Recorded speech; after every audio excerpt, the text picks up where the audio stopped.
Let's talk about what makes a teacher truly extraordinary.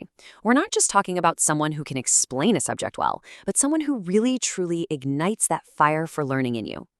Okay, so let's just jump right in with a question that I think a lot of us can relate to. Think about it. As kids, we're all born with this incredible curiosity, right? But then, for so many of us, school happens, and somehow learning turns into a total chore. How does that happen? Why? Well, here's a take from the legendary management expert Dr. W. Edwards Deming. He believed the problem isn't with us, it's the system itself. From the gold stars we get as toddlers all the way up to university grades, he argued that these systems often just completely undermine our natural, built-in desire to learn.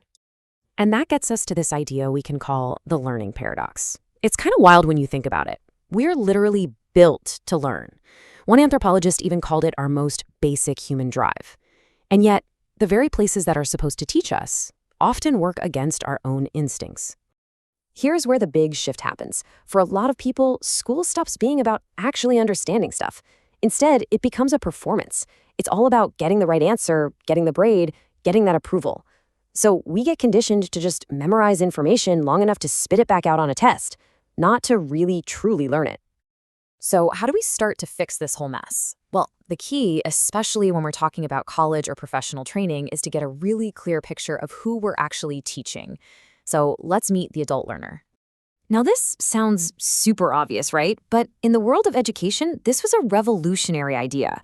A guy named Malcolm Knowles really pioneered this, and his whole philosophy is built on this one simple, powerful truth. You just can't teach a 40-year-old the same way you teach a fourth grader. It just doesn't work. And these 6 characteristics right here, they're basically the playbook. Adults are autonomous. They need to be in the driver's seat of their own learning. They've lived life. They bring a ton of experience and knowledge to the table, and you can't just ignore that. They're also super goal-oriented and practical. They're constantly thinking, okay, but how can I use this tomorrow? And because of that, whatever they're learning has to feel relevant. And maybe most important of all, they need to be treated with respect.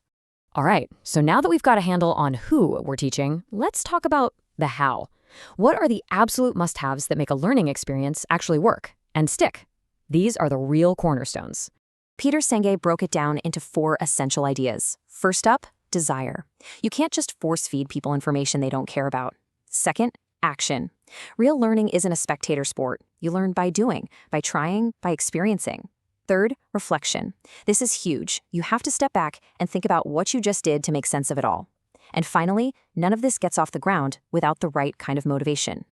And you know, that last one, motivation, is so critical, we've got to double click on it. Intrinsic motivation is that natural curiosity, that internal drive we're all born with. Extrinsic motivation, that's the grades, the prizes, the gold stars. And here's the scary part. Over time, that external stuff can actually kill the internal drive. It makes the reward the goal instead of the learning itself. Which, of course, brings us to the hero of this whole story, the person who gets the adult learner, who builds on these cornerstones, and who fosters that intrinsic motivation. Let's talk about the extraordinary teacher. So what does it take? What are the traits? Well, you'll notice how these line up perfectly with what adult learners need. They have a passion that's just contagious. They create exciting, engaging environments. They connect with students on a personal level, which is all about showing that respect we talked about. And crucially, they don't just lecture, they challenge you, they push you, tapping right into that goal-oriented drive. Let me give you a fantastic real-world example of this. A professor named Dr. Marcia Silver wanted to teach her students about the challenges of aging.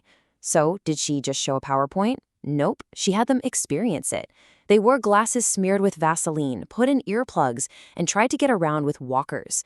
Learning became this act of deep empathy, an experience they would absolutely never ever forget. Now that is creating an exciting environment.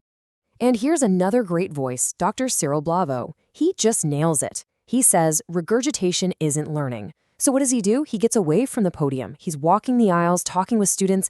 His class isn't a lecture, it's a conversation. So when you put all of this together, what we're really looking at isn't just a few clever classroom tips. No, it's a completely new paradigm. It's a whole different way of thinking about what it means to teach. In this new model, the teacher is no longer just a purveyor of information, like a walking, talking textbook. Their role completely transforms. They become a facilitator of learning. They're not the star of the show, they're the guide who creates the conditions for students to go on their own journey of discovery. And that, of course, totally reframes the student's role, too. In this way of thinking, students aren't just passive bodies in chairs. They are the stars of the show, the honored guests of the experience. They're respected, they're active, and their needs are what the whole thing is built around. So all this leaves us with a final thought, a question for you. Whether you're a teacher, a manager, a parent, or just someone who wants to keep learning your whole life, how are you going to do it? How will you stop being a passive listener and start turning learning into what it's supposed to be, an active, engaging, and totally unforgettable journey?